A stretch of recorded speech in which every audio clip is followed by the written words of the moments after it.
The room was cold, the only light coming from the wall of 16 monitors that hummed with silent electricity. From this dark sanctuary, Damian Blackwood ruled his world. On screen number 7, a corporate rival was losing millions in a hostile takeover he had orchestrated. On screen 3, the stock market ticked in his favor, but his eyes were fixed on screen 12, the playroom. A young woman with honey-blonde hair sat on the floor, surrounded by a fortress of stuffed animals. She was laughing, a sound he couldn't hear through the silent feed, but he could see it in the crinkle of her eyes. She was the new nanny, the 7th one this year, and she was a variable he couldn't control. He watched her pick up a worn teddy bear, whispering to it with a conspiratorial smile. Damian leaned closer to the screen. He had installed this system to protect his daughter, to watch for threats. But lately, he found himself watching for something else entirely. He was watching her, and he was starting to realize that the biggest threat to his cold, ordered world wasn't an intruder. It was the nanny on screen 12. 3 days earlier, Clara Mayhew stood in the cavernous foyer of the Blackwood estate, feeling like a field mouse in a lion's den. The air was sterile, smelling of lemon polish and money. The walls were lined with modern art that was probably priceless, but felt cold, devoid of joy. "Mr. Blackwood, we'll see you now." The voice belonged to a severe-looking woman in a grey suit, who led her to a home office that was larger than Clara's entire apartment, and behind a desk the size of a small boat sat Damian Blackwood. He didn't look up when she entered. He was signing a document, his movements sharp and efficient. He was exactly as the tabloids described him, dark, handsome, and intimidating. His suit was a bespoke armor of charcoal gray, his hair black as a raven's wing. When he finally looked up, his eyes were the color of a winter storm, and they scanned her with a chilling lack of emotion. "Clara Mayhew," he stated, not a question. "Your resume is ... adequate." "I'm a hard worker, Mr. Blackwood," Clara said, her voice steady despite the fact that her heart was trying to escape her chest. "So were the last 6, he replied coolly, leaning back in his chair. "Let me be clear, Miss Mayhew. This is not a normal nanny position. My daughter, Lily, is difficult." "I'm good with children who are going through a hard time," Clara said gently. Damian's jaw tightened at the mention of a hard time. "My daughter's well-being is the only thing that matters. You are an employee, a variable. I don't like variables. Your job is to ensure Lily is safe, fed, and educated. You are not her friend. You are not her mother. Is that understood?" The words were like ice chips. "Yes, sir. You will have a room in the West Wing. You will eat your meals with the staff. You are not to enter my private study or the master suite, ever. And you will be under constant surveillance." Clara blinked. "Surveillance? This house has over 100 security cameras," he said flatly. "I see everything. If you so much as raise your voice to my daughter, you'll be escorted off the property before you can blink. Are we clear?" "Crystal clear," Clara said, a knot of dread forming in her stomach. She needed this job. She was broke, running from a past she desperately wanted to forget. But she felt like she was interviewing to be a prison guard, not a nanny. "Good." Damian stood up, signaling the end of the interview. "The job is yours. Don't make me regret it." Her first meeting with Lily Blackwood was in the playroom. The room was a child's paradise, filled with every toy imaginable. But the little girl sitting in the middle of it looked like she was in a cage. Lily was 6 years old, a miniature version of her father, with the same dark hair and startlingly intense eyes. She was building a tower of blocks with a concentration that was unnerving. "Hello, Lily," Clara said softly, kneeling down to be at her level. "I'm Clara. I'm going to be looking after you for a while." Lily didn't look up. She placed another block on the tower. "You won't last," she said, her small voice devoid of emotion. "None of them do. Well, I'm pretty stubborn, Clara replied with a small smile. Maybe I'll be different. Lily finally looked at her. Her gaze was cold, appraising. My mother died, she stated, as if testing Clara's reaction. She was beautiful. You're not. Clara felt a pang in her chest, but she didn't flinch. I'm sure she was very beautiful, Lily. And no, I'm not her. I'm not here to replace anyone. Good, Lily said, turning back to her blocks. You can sit over there, and don't talk to me. The first day was a battle of wills. Lily ignored her. She refused to eat the lunch Clara prepared. She answered every question with a shrug or a monosyllabic no. Clara felt like she was talking to a tiny, hostile wall. By the end of the day, Clara was exhausted. She put Lily to bed, reading a story to an empty room, as Lily had turned her back, feigning sleep. Clara went to her own room, a small but comfortable space in the staff wing. She felt a wave of despair wash over her. Maybe Lily was right. Maybe she wouldn't last. The next morning, Clara decided to change her strategy. If Lily wouldn't talk to her, she wouldn't talk to Lily. She walked into the playroom. Lily was already there with her blocks. Clara didn't greet her. She walked over to the dollhouse in the corner of the room. She pulled out a small table and 2 chairs. She gathered a menagerie of stuffed animals, a one-eyed teddy bear, a floppy-eared rabbit, and a fierce-looking stuffed dragon. She set them up round the table. "All right, everyone," Clara said in a cheerful whisper to the toys. "Welcome to the annual Sad Bears Tea Party." Lily, from across the room, paused, a block hovering in her hand. Her head tilted slightly. Clara poured imaginary tea into tiny cups. "Now, Mr. Bear," she said to the teddy bear, "I know you're sad. You're missing someone very much, aren't you?" She made her voice a little deeper for the bear. "Yes, I miss her every day." "I know," Clara said softly. "It's hard.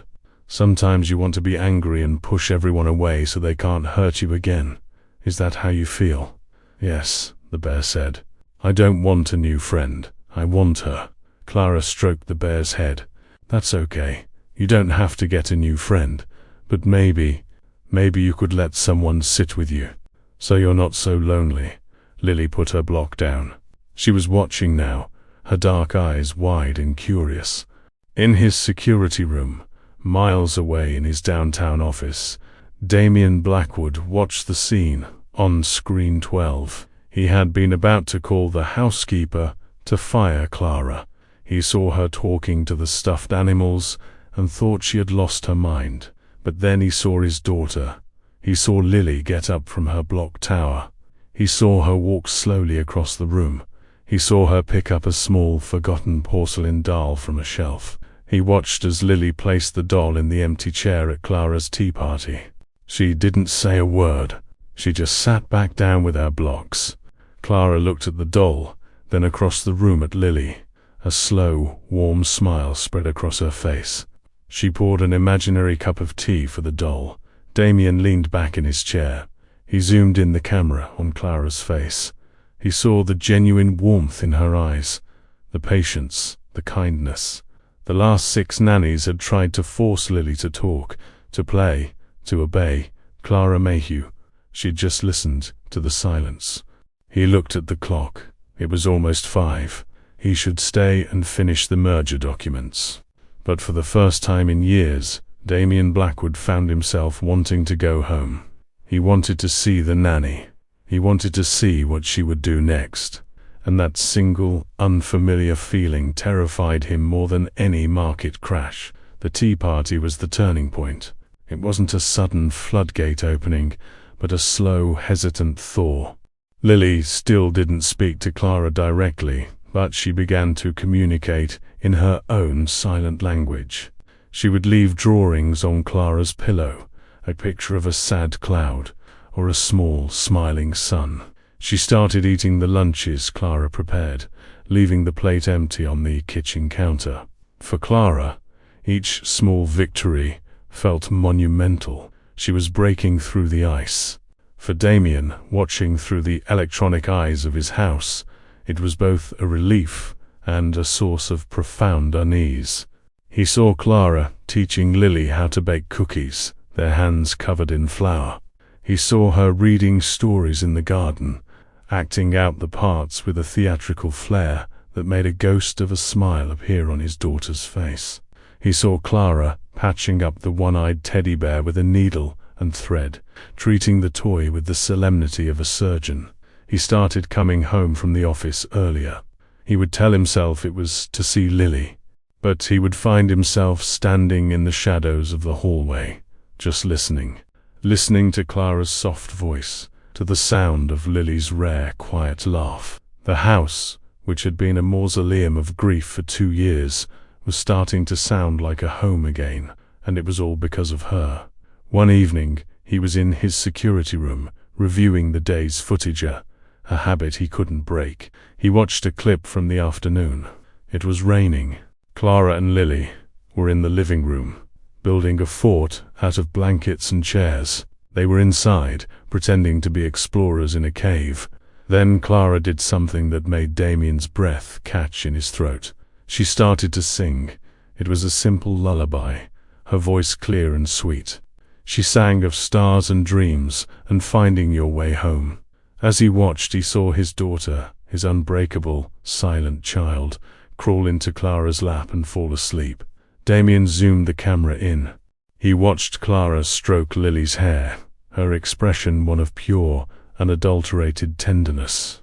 A fierce, protective wave washed over him, followed by a feeling he hadn't allowed himself to feel in years. Longing. He wanted that warmth. He wanted that peace. He snapped the monitor off, the screen going black. This was dangerous. She was an employee, a temporary fix. He had built his world on control, on emotional detachment. Clara Mayhew was a threat to that entire foundation. He resolved to keep his distance, to reinforce the walls. He was the employer. She was the nanny. That was all they would ever be. But fate, it seemed, had other plans. A week later, Clara was in the vast, industrial-style kitchen, humming to herself as she prepared a late-night snack. Lily was asleep. The house was quiet. She felt a rare sense of peace. She was dancing a little as she waited for the kettle to boil, swaying to a song in her head. She didn't hear him come in. Damian had come down for a glass of water, his mind racing with details of a hostile takeover. He was in his usual armor, a crisp white shirt and tailored black trousers. He stopped in the doorway, unseen. He watched her. She was wearing soft-looking pajamas with cartoon sheep on them, her hair tied up in a messy bun. She looked young, carefree, and completely out of place in his sterile grey world. He felt a pull, a magnetic force that he had been fighting for weeks. He must have made a sound, because she'd suddenly spun around. She gasped, her hand flying to her chest, her eyes wide with surprise. "Mr. Blackwood, I'm so sorry. I didn't hear you. It's my house, Miss Mayhew." "I don't expect you to," he said, his voice rougher than he intended. He walked to the fridge, his movements stiff. "I was just making some tea," she stammered, turning back to the counter, her cheeks flushed with embarrassment. An awkward silence filled the room, punctuated by the whistle of the kettle. Clara reached for it, but in her flustered state, her hand slipped. The boiling kettle tipped, sending a cascade of scalding water splashing across the counter and directly onto her hand. She cried out, a sharp intake of breath, stumbling back and cradling her hand to her chest. Damian was across the room in a split second. "Clara." He didn't think. He acted. He grabbed her wrist, his touch surprisingly gentle, and pulled her toward the sink. He turned on the cold tap, holding her burned hand under the cold stream. "Keep it there," he commanded, his voice low and urgent. Clara stood frozen, her back pressed against the edge of the sink, trapped by his body. He was so close. She could feel the heat radiating from his chest, smelled the clean, expensive scent of his soap. Her heart was hammering, and not just from the pain. His hand was wrapped around her wrist. His thumb was stroking the delicate skin of her inner arm as a soothing, hypnotic motion. The pain in her hand began to subside, replaced by a different kind of fire. "Is it better?" he asked, his voice a low murmur near her ear. She could only nod, unable to find her voice. She was acutely aware of his other hand, which was resting on the counter beside her, effectively caging her in. He wasn't touching her, but she was surrounded by him. He looked down. Their faces were inches apart. He could see the flecks of gold in her green eyes, the slight tremble of her lower lip. The professional mask he wore so carefully had shattered. He wasn't the CEO. He wasn't the employer. He was just a man, holding a woman who was looking at him with a mixture of fear and fascination. He should step away. He knew he should. This was a line, a bright, dangerous line. But he couldn't move. He was trapped by the same magnetic pull he had been fighting for weeks. His gaze dropped to her mouth. He saw her lips part slightly. An invitation. "You should be more careful," he whispered, but the words had no force. It sounded less like a reprimand and more like a plea. "I will be," she breathed. He leaned in, his eyes dark with a hunger that terrified and thrilled her. The world narrowed down to the space between their lips. He was going to kiss her. She wanted him to. God help her. She wanted this cold, broken man to kiss her. Then, a small, sleepy voice from the doorway shattered the moment. "Daddy?" They sprang apart, as if electrocuted. Lily stood in the doorway, clutching her one-eyed teddy bear, rubbing her eyes. "I had a bad dream." Damian raked a hand through his hair, turning away from Clara, his back rigid. He was breathing heavily. Clara's heart was still pounding. She quickly wrapped her hand in a dish towel. Damian walked over to his daughter and scooped her up into his arms. "It's all right, sweetheart. Daddy's here." He held her tight, but his eyes were on Clara. His expression was a chaotic mix of anger, regret, and a raw, burning desire that made her shiver. He looked at Clara. "Go to bed, Miss Mayhew," he said, his voice cold again, the walls slamming back into place. "We will discuss this in the morning." Clara didn't answer. She just nodded, turned, and fled the kitchen, her bare feet silent on the cold marble floor. She ran to her room and locked the door, leaning against it, her body trembling. She unwrapped her hand. A red, angry burn mark was beginning to form, but she barely felt the sting. The only thing she could feel was the ghost of his touch on her wrist, the memory of his eyes on her lips. In the living room, Damian sat with Lily on the sofa until she fell asleep again in his arms. But his mind wasn't on his daughter's nightmare. It was on the living, breathing dream that was sleeping down the hall. He had almost crossed the line. He had almost given in. He looked at the security camera in the corner of the room. He knew the footage was being recorded, the evidence of his weakness. He carried Lily back to her room, tucked her in, and then walked, not to his own suite, but back to the security room. He sat in the dark, the monitors casting a cold blue light on his face. He rewound the footage from the kitchen. He watched the scene unfold in silence. He saw her dancing. He saw himself enter. He saw the kettle fall. He saw the way he grabbed her, the way he trapped her against the sink. He saw the look on his own face, the hunger, the desperation.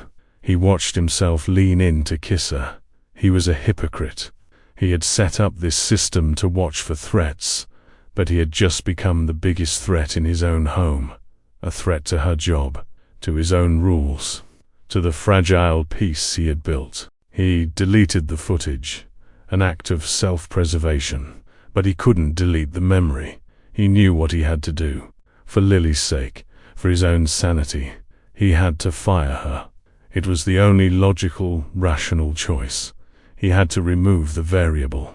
He pulled out a blank sheet of paper and began to write her termination notice, the words feeling like acid on his tongue. He would give her a generous severance. He would write her a glowing recommendation. He would send her away, back to her world, before she could completely destroy his. He would do it first thing in the morning. But as he sat there, in the cold, dark room, staring at the empty screen of monitor 12, he felt a hollow ache in his chest. An ache that told him that firing Clara Mayhew wouldn't be like closing a business deal. It would be like tearing out a part of his own soul, and he wasn't sure he was strong enough to survive it. The next morning the sun streamed from the large windows of Damian's office, but the light was sharp and unforgiving, doing nothing to warm the cold, sterile room. Clara stood before his desk, her hands clasped tightly in front of her. She hadn't slept. She had spent the night replaying the moment in the kitchen, the heat of his body, the intensity in his eyes. She had come here this morning hoping to clear the air, to talk about what had happened. But the man in front of her was not the man from last night. This was Mr. Blackwood, the CEO, his face an impenetrable mask of cold authority. On the desk between them sat a single white envelope. "Miss Mayhew," Damian began, his voice devoid of any emotion. "Please sit." Clara did not sit. "I think I'd prefer to stand."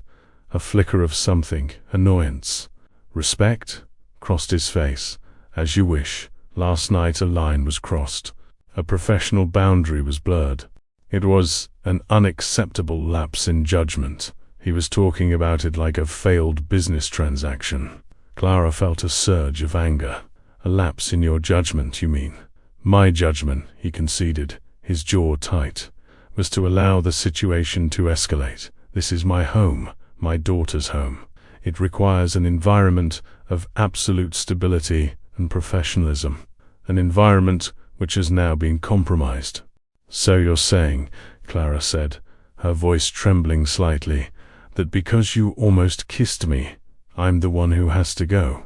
The directness of her question seemed to hit him like a physical blow. He flinched. "This is not about a kiss that didn't happen. This is about ensuring my daughter's welfare, is it?" Clara took a step closer to the desk, her eyes blazing. "Or is it about your welfare, Mr. Blackwood? Are you firing the first person who has made your daughter smile in months because you're scared? Scared of feeling something you can't control?" "You're out of line," he said, his voice dropping to a dangerous whisper. "No," she countered, placing her hands on the polished wood of his desk. "I'm the only one who has been in line. I've been in line with what Lily needs. She needs warmth. She needs consistency. She needs someone who isn't afraid to be human. And you want to take that away from her, not because it's good for her, but because it's inconvenient for you." "Enough." Damian stood up, his chair scraping harshly against the floor. He pushed the envelope across the desk toward her. "My decision is final. Inside you will find a severance check for 6 months' salary and a letter of recommendation that will ensure you can find employment anywhere in this city. Your services are no longer required." The words hung in the air, cold and final. Clara stared at the envelope. This was it. It was over. All the progress with Lily, all the unspoken moments with him, erased by his fear. Tears pricked her eyes, but she refused to let them fall. She would not give him the satisfaction. She reached for the envelope. Her fingers brushed against the crisp paper. "You're making a mistake," she whispered, her voice thick with emotion. "It's a mistake I'm willing to make," he said, turning his back on her to look out the window, a coward's move. And then, from the hallway, came a small, choked sob. They both froze. Slowly, they turned toward the door, which was cracked open just an inch. Peeking through the gap was a small, pale face, streaked with tears. Lily. She had been listening. She must have followed Clara down to the office. "Lily," Damian breathed, his face draining of all color. The little girl didn't look at her father. She looked at Clara, her eyes wide with terror and a familiar, haunting fear of abandonment. She had heard the words leave and no longer required. For a child who had already lost her mother, it was the ultimate betrayal. She took a step back, then another, a guttural cry escaping her lips. She turned and ran. "Lily, wait," Damian shouted, rushing round the desk. They ran out into the grand hallway. Lily was halfway up the main staircase, her small body shaking with sobs. "Sweetheart, come back down."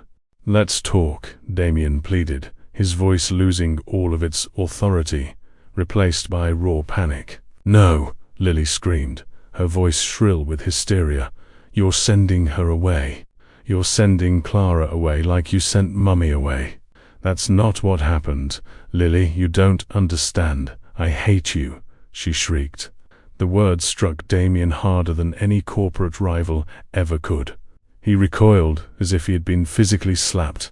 Lily took another step up the stairs, but her foot, clad in a slippery sock, missed the step. She tumbled backward with a cry, her head hitting the hard marble edge of the stair below with a sickening thud. She didn't move. Lily. For a second, the world stopped. Damian was frozen in horror, but Clara was already moving. She flew up the stairs, her own fear a cold knot in her stomach. She knelt beside the small, still form. "Lily, honey, can you hear me?" she whispered, her hands hovering over the little girl, afraid to touch her. Lily's eyes fluttered open. A large, angry welt was already forming on her forehead. She started to cry, not loudly, but with deep, shuddering gasps. She was hyperventilating. "Call a doctor," Clara yelled at Damian, who was still standing at the bottom of the stairs, paralyzed. The sound of Clara's command seemed to snap him out of his trance. He fumbled for his phone, his hands shaking so badly he could barely dial. Clara gently scooped Lily into her arms. The little girl was burning up, a fever spiking from the shock and the fall. "It's okay, little bear," Clara whispered, rocking her gently. "It's okay. I'm here." She started to hum the lullaby she had sung in the blanket fort, softly, quietly, her voice a soothing balm against the panic. She carried Lily into the living room and sat on the sofa, never breaking the humming, never stopping the gentle rocking. Damian came back into the room, his face ashen. "The doctor is on his way." He said not to move her. He stood there, helpless, watching. He, the man who could command boardrooms and destroy companies, was utterly useless. He watched as Clara, the woman he had just fired, held his entire world in her arms. He watched as his daughter, who had rejected everyone, clung to Clara like a lifeline. Lily's panicked breathing began to slow, her cries softening into whimpers as she listened to the familiar, safe sound of Clara's voice. By the time the doctor arrived, 20 minutes later, Lily was asleep, her feverish cheek pressed against Clara's shoulder. The doctor examined her gently, shining a light in her eyes. He confirmed she had a concussion, but it seemed mild. The fever was from the emotional trauma. "Rest is the most important thing," the doctor said, packing his bag. "And consistency. Whatever you're doing." He looked pointedly at Clara. "Keep doing it. She trusts you. In cases like this, that's better than any medicine." After the doctor left, a heavy silence fell over the house. Damian stood in the middle of the living room, looking at Clara on the sofa, holding his sleeping daughter. The termination letter was still on his desk upstairs, a meaningless piece of paper from another lifetime. He walked over and knelt on the floor in front of them. He looked at his daughter's peaceful face, then at Clara's. Her expression was exhausted, but her eyes held no "I told you so," only a deep, quiet concern. He reached out, his hand hesitating, before he gently brushed a strand of hair from Lily's forehead. "I am so sorry," he whispered, his voice thick with unshed tears. It was an apology meant for both of them. Clara just nodded, her throat too tight to speak. Damian looked at her, his stormy eyes filled with a raw, desperate plea. The walls were gone. The armor was gone. There was only a terrified father and a humbled man. "Stay," he said. It wasn't a command. It wasn't a request. It was a surrender. "Please." Don't leave. Clara looked at the sleeping child in her arms. She looked at the broken man kneeling at her feet. She knew saying yes would mean stepping into a world of complication and heartache. But she also knew that walking away was no longer an option. Her heart was here, tangled up with these two broken people. "I'll stay," she said softly, "for Lily." She met his gaze, and a silent understanding passed between them. The old rules were gone. "But we do this on my terms now," she added, her voice gaining strength. Damian nodded without hesitation. "Anything. The cameras," she said. "The one in the playroom and the one in my room. They go off. You need to stop watching. You need to start trusting." He stared at her for a long moment. Giving up control was like giving up oxygen. But he looked at his daughter, safe in Clara's arms, and he knew she was right. "Okay," he whispered. Later that night, after Clara had put Lily to bed in her own room to monitor her, Damian walked into his security room. He sat in the dark, the 16 screens glowing. His eyes went to screen 12. It showed the empty playroom. He typed a command into the keyboard. "Deactivate camera 12. The screen went black. He typed another command. "Deactivate camera 27. Clara's room. Another screen went black. He sat there, in the dark, staring at the two blank voids on his wall. He felt exposed, vulnerable, and for the first time in a very long time, he felt a flicker of hope. He had given up control. Now all he had left was trust. And he was placing all of it in the hands of the nanny. The morning after the fall was unnervingly quiet. The storm of the previous day had passed, leaving behind a fragile, tentative peace. Clara awoke on the chaise lounge in Lily's room, a crick in her neck but a sense of purpose in her heart. Lily was still sleeping soundly, the angry welt on her forehead having faded to a dull purple bruise. Clara checked her temperature. The fever had broken, as a wave of relief washed over her. She crept out of the room, expecting to find the house empty, assuming Damian had already retreated to the sterile safety of his downtown office. Instead, she was met with the scent of freshly brewed coffee and pancakes. She followed the smell to the kitchen. Damian stood at the stove. He was not wearing a suit. He was wearing a simple grey t-shirt and sweatpants, his feet bare on the marble floor. He looked human. He turned as she entered, and for a moment he seemed as startled as she was. "Good morning," he said, his voice low, a little rough. "I thought you might be hungry, and I made coffee." Clara stared. In the weeks she had worked here, she had never seen him in the kitchen. Meals simply appeared, courtesy of the hired staff. "You cook?" she asked, the question slipping out before she could stop it. A faint, self-conscious flush appeared on his neck. "I used to, before."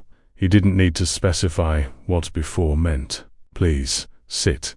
He served her a plate of pancakes, placing it on the small breakfast nook table. He poured her a cup of coffee, black, just how he'd noticed she took it from the footage. He was no longer watching. The silence between them was different now. It wasn't the cold, professional silence of before. It was awkward, charged, filled with the unspoken events of the previous day. "I cancelled my meetings," he said, sitting opposite her. "I'm staying home today, to be with Lily." Clara looked up, surprised. That's good. You were right," he admitted, staring into his coffee cup. "I've been absent, hiding in my work, using it as an excuse." He finally looked at her, his stormy eyes clear and direct. "Thank you, Clara, for what you did yesterday. You saved her." "I just did my job," she whispered, though they both knew it had become more than that. "No," he said firmly, "you did more. You stayed." The simple words hung in the air, a confession of his own loneliness. The days that followed settled into a new, unfamiliar rhythm. Damian stayed home. He traded his suits for sweaters, his board meetings for afternoons in the playroom. At first, He was a ghost in his own house, watching from the doorway, unsure how to participate in the world Clara and Lily had built. He had deactivated the cameras, and the withdrawal was palpable. Clara would see him walking towards his study, towards the security room, only to stop, clench his fists, and turn back. He was forcing himself to be present, to trust. Clara, understanding his struggle, started creating opportunities for him. "Lily," she would say loudly when Damian was hovering nearby, "I can't quite reach that book on the top shelf. Do you think your daddy could help us? He's so tall." Slowly, hesitantly, Damian began to join in. He would sit on the floor, his long legs folded awkwardly, as Clara and Lily built elaborate Lego castles. He started reading the bedtime stories, his deep baritone a comforting rumble in the quiet room. Clara would sit in the armchair, listening, watching the way Lily's small hand would sneak out to rest on her father's arm. One afternoon, they were painting in the sunroom. Lily, who had started speaking in short, quiet sentences to Clara, was mixing colors with a fierce concentration. "Clara," Lily whispered, tugging on her sleeve, "make purple." "Okay, sweetie. What do we need for purple?" Clara asked. "Red," Lily pointed. "And blue." Damian watched, a small, sad smile on his face. "Her mother taught her that," he said quietly, so only Clara could hear. She was an artist.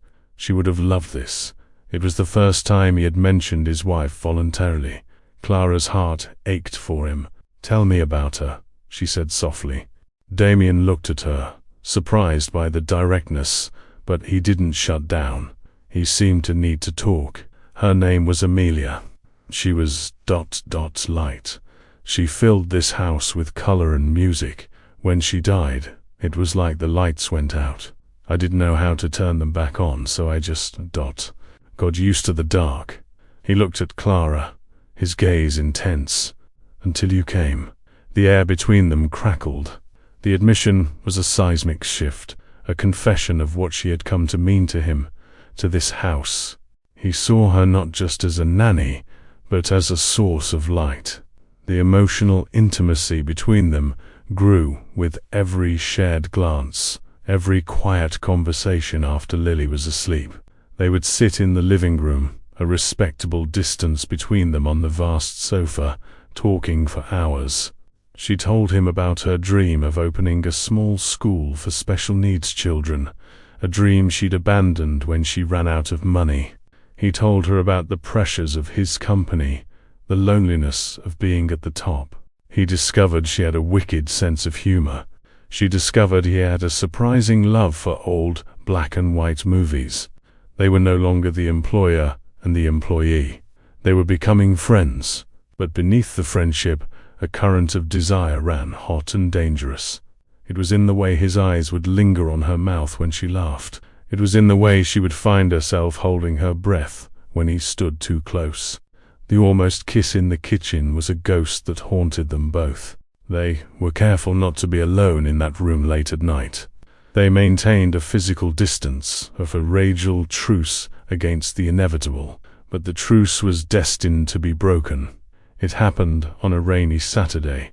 The staff had the weekend off. It was just the three of them. After a day of movies and popcorn, Lily was finally asleep upstairs. Clara was in the kitchen, washing the last of the dinner dishes. Damian came in, carrying the empty popcorn bowl. He didn't speak, just stood beside her, rinsing the bowl in the other side of the double sink. Their shoulders brushed. A jolt of electricity shot through Clara. She saw his hand, submerged in the water, clench into a fist. "I can finish that," she said, her voice a little breathless. "I know," he replied, not moving. "I want to help." They worked in silence, side by side, their movements synchronized in the small space. The scent of rain and damp earth from the garden mixed with the clean smell of soap. It was domestic. It was intimate. It was agonizing. When the last dish was done, Clara turned to dry her hands. but he was standing right behind her, blocking her path. She was trapped again, just like that night. But this time, there was no anger in his eyes, only a deep, soul-shattering ache. "Clara," he whispered, his voice rough with emotion. He reached out, not to touch her face, but to gently take the dish towel from her hands. He tossed it onto the counter. Then, his hands came up to cup her face, his thumbs stroking her cheekbones with an infinite tenderness. "I have tried," he murmured, his forehead resting against hers. "I have tried so hard to keep my distance, to be your boss, to be ... appropriate." "I know," she breathed, her hands coming up to rest on his chest. She could feel the frantic beat of his heart beneath her palms. "But I can't do it anymore," he confessed. "Watching you with Lily, watching you bring this house back to life. You've brought me back to life, and I am so selfishly, desperately in love with you." The confession, spoken aloud, shattered the last of their restraint. Clara let out a small sob, a sound of relief and surrender. "I love you too," she whispered. He didn't need any more encouragement. He lowered his head and kissed her. It wasn't a kiss of desperate hunger, like the one he had almost taken.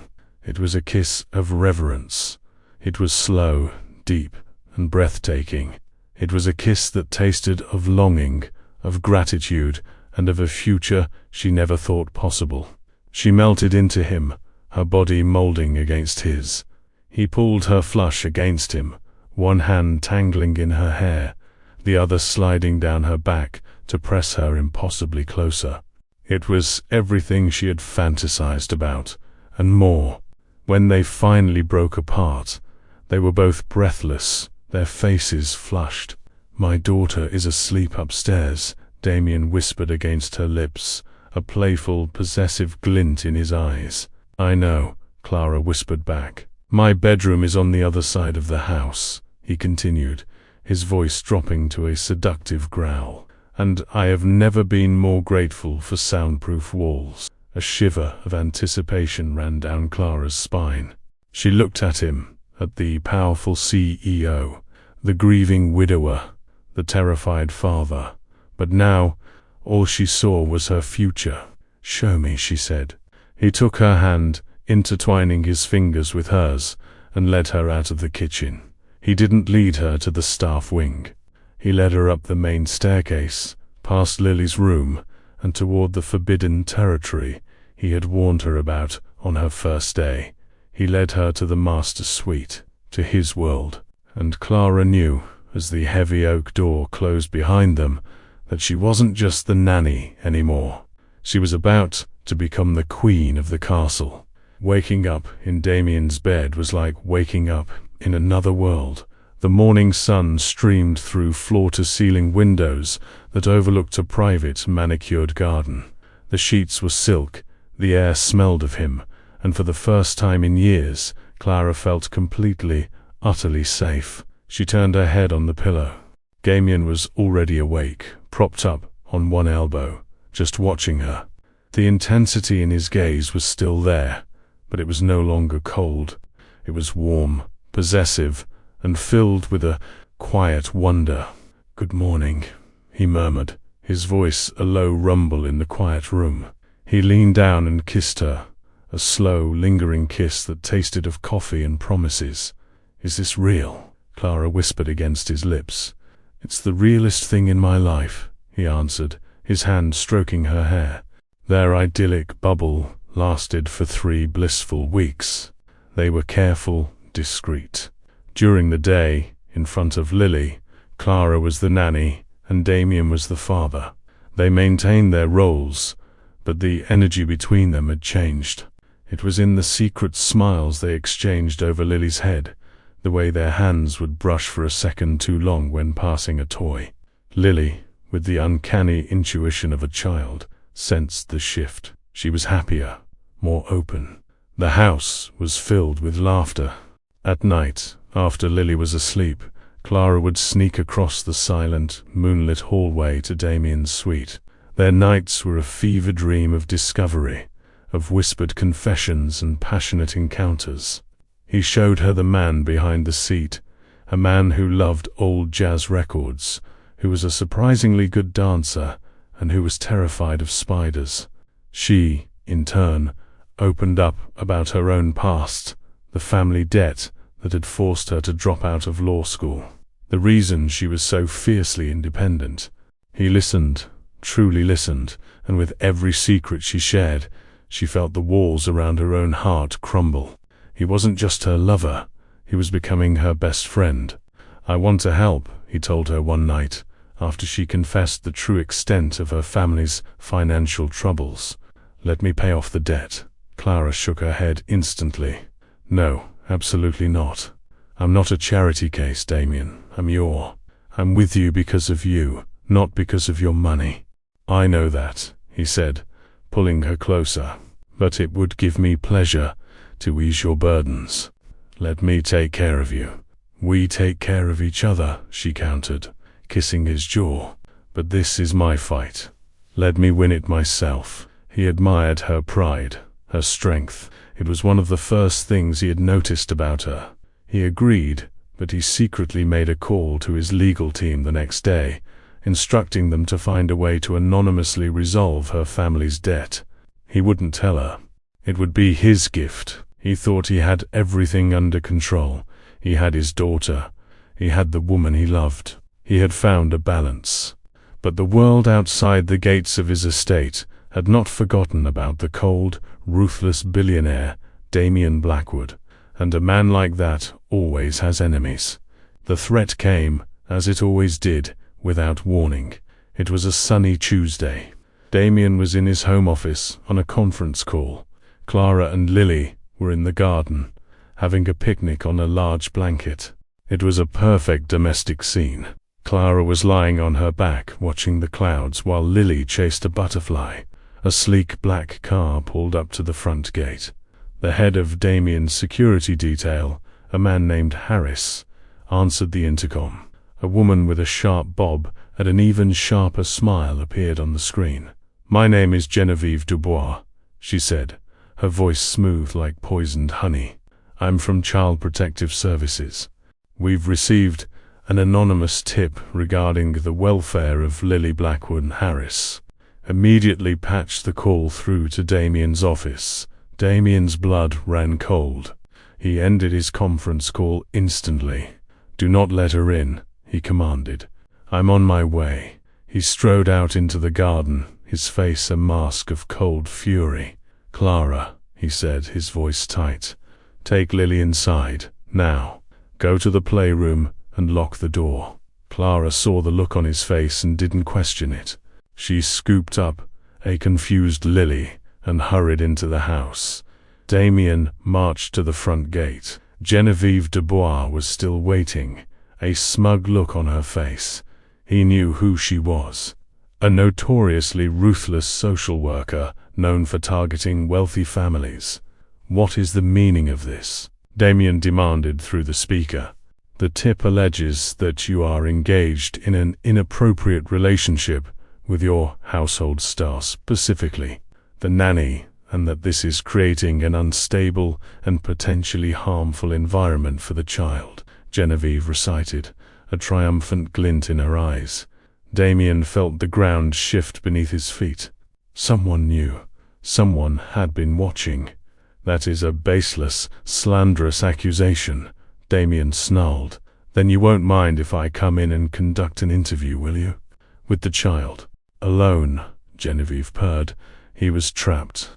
If he refused, it would look like he was hiding something. If he agreed, he would be letting a wolf into his home to terrorize his daughter. "You will not speak to my daughter without my lawyer present," Damian stated. "Of course," she smiled. "I'll wait." The next few hours were a blur of frantic phone calls. Damian's lawyer arrived, a formidable woman who immediately went on the offensive. But Genevieve was prepared. The anonymous tip was detailed, filled with dates and times that were unnervingly accurate. It spoke of late-night visits to the master suite. It was clear this wasn't a random attack. It was a targeted strike. Who would do this? Clara asked, pacing in the living room, while the lawyers argued at the gate. Damian stared out the window, his mind racing through a list of his enemies. Was it a business rival? A disgruntled ex-employee? It doesn't matter who, Damian said, turning to her. His face was grim. What matters is that they are using you, using us, to get to my daughter. That is the one thing I will not tolerate. His lawyer finally came back inside. She has a court order, Damian. We have to let her in. But I will be in the room with Lily. The best thing we can do now is cooperate and prove this is all a lie. The interview was agony. They could hear Lily's small, frightened voice from the other room. But when it was over, Lily came running out and threw her arms around Clara, not Damian. Genevieve de Boyle emerged, her face unreadable. "My investigation will continue," she announced. "In the meantime, my preliminary recommendation to the court will be that the nanny, Miss Mayhew, be removed from the residence immediately until a full psychological evaluation of the child can be completed." "Absolutely not," Damian roared. "If you fight me on this, Mr. Blackwood," Genevieve warned, "I will petition for temporary removal of the child from your custody altogether, pending investigation. The choice is yours." The threat hung in the air, a guillotine poised over their heads. Clara looked at Damian. She saw the terror in his eyes. He had built a fortress to protect his daughter, and now the walls were closing in, threatening to crush them all. She knew what she had to do. That night, after the lawyers and the social worker had gone, Clara found Damian in his study. He was staring at a photo of Amelia, his late wife. "This is my fault," he said without looking up. "I let you in. I got careless. I put her at risk." "No," Clara said, walking over to him. She placed her hand on his shoulder. "This is not your fault. This is the act of a cruel, cowardly person. But they have given us no choice." Damian turned, his face etched with pain. "I will not let you leave." "You have to," she said, her voice firm, though her heart was breaking.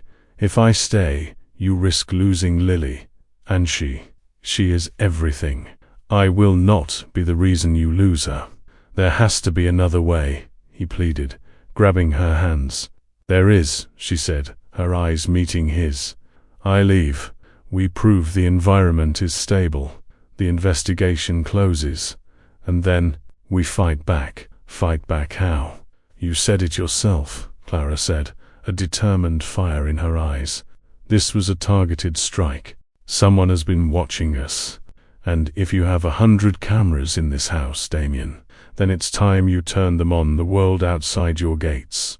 He looked at her, seeing not the gentle nanny, but a brilliant, fierce strategist. She wasn't just his lover, she was his partner. "I will find out who did this," he vowed, his voice turning to steel. "And I will destroy them." "I know you will," she said. "But first, I have to go." Their goodbye was a tear-filled, desperate affair in the pre-dawn darkness of the foyer. "This isn't the end," he whispered, kissing her one last time. "I will come for you. I'll be waiting," she promised. She walked out the door and into a waiting car he had arranged. She didn't look back. Damian stood in the doorway, watching the taillights disappear down the long driveway. The house behind him was silent again. The light that Clara had brought into his life had been extinguished. But this time, he wasn't going to get used to the dark. He was going to burn it to the ground. He walked back to his security room. He sat in the chair, the 16 monitors glowing in front of him.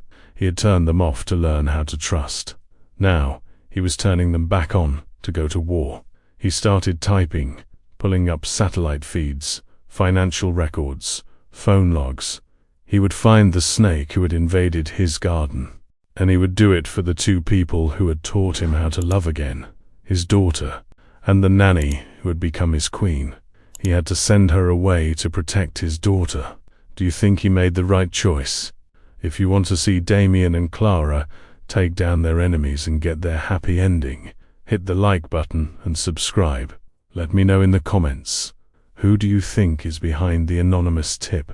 See you in part 2.